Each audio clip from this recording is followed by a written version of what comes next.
Tem dias em que não aconteceu absolutamente nada, mas ainda assim você sente como se algo já tivesse dado errado. É uma sensação difícil de explicar, porque ela não vem de um fato, não vem de uma situação concreta, ela simplesmente aparece, como se fosse um pressentimento constante de que alguma coisa está prestes a dar errado, a sair do controle. E o mais estranho é que, mesmo sem nenhuma evidência, sem nenhuma prova, sem nenhum sinal claro, aquilo dentro de você parece irreal. A ansiedade tem essa capacidade de te desconectar completamente do presente e te colocar em um lugar que ainda nem existe. Um futuro construído pela sua própria mente, mas que ganha forma, ganha peso e ganha suas emoções. Ela controla. Como se já tivesse tudo acontecendo do jeito que você está imaginando. E é sempre o pior jeito. Você não está reagindo ao que está diante de você. Você está reagindo ao que pode vir a acontecer. E isso cria um desgaste silencioso. Porque não existe uma pausa quando o problema está só na sua cabeça.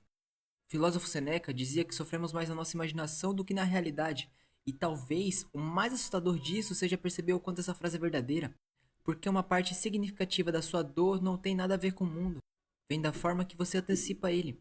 É como se a mente, numa tentativa de te proteger, começasse a criar versões possíveis do futuro, só que sempre escolhendo as piores, como se acreditar na pior possibilidade fosse te preparar para alguma coisa, quando na realidade só te faz viver aquilo antes do tempo. E quanto mais você tenta entender, mais você percebe que a sua ansiedade não é só o medo, ela também é uma tentativa de controle. Existe uma necessidade quase involuntária de prever tudo, de organizar mentalmente cada cenário, cada possibilidade, cada erro, como se fosse possível ensaiar a vida antes dela acontecer. Mas a vida não funciona desse jeito, e é justamente isso que gera o conflito. Porque quanto mais você tenta controlar, mais você se depara com o fato de que não consegue. E aí começa um ciclo. Você pensa mais para tentar controlar mais, mas quanto mais você pensa, mais possibilidades aparecem. E quanto mais possibilidades aparecem, mais você se sente perdido. Friedrich falava sobre ter um porquê para suportar qualquer como. Mas a ansiedade ela distorce até essa parte, porque ela cria comos infinitos. Problemas que nunca vão acontecer e você já começa a gastar energia emocional lidando com algo que ainda nem faz parte da sua vida e talvez nunca faça. É como se sua mente estivesse sempre a um passo à frente, mas esse passo não te aproxima de nada concreto. Ele só te afasta de um único lugar onde a vida realmente está acontecendo, que é o presente, o agora.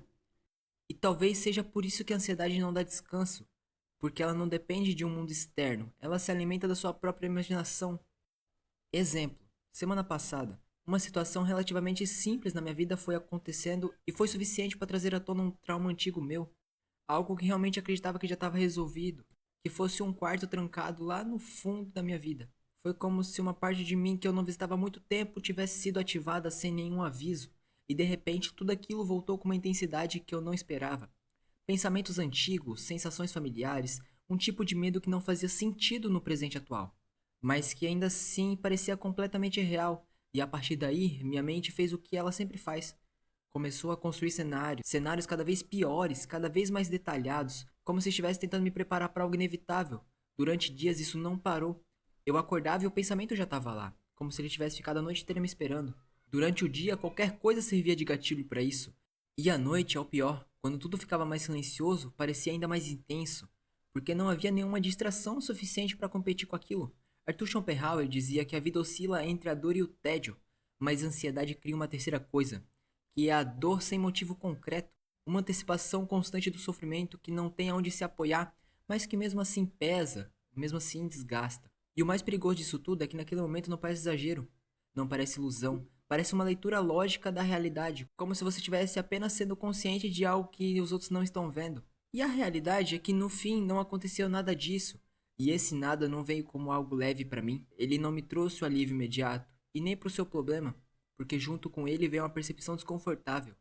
Tudo aquilo que você sentiu, tudo aquilo que você passou a semana inteira com medo, tudo aquilo que ocupou seus dias e drenou sua energia, não tinha nenhuma base real.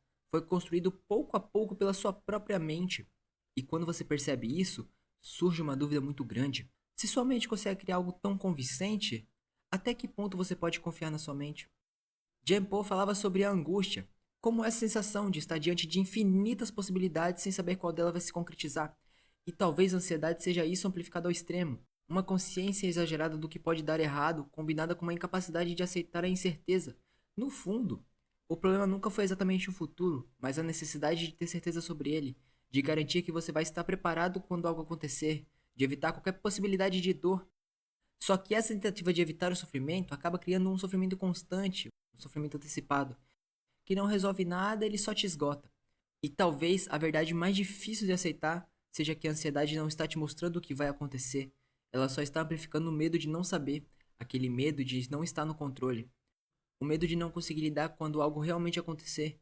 E quando você tenta resolver isso dentro da sua cabeça, a vida continua acontecendo do lado de fora, silenciosamente, esperando que em algum momento você volte para ela.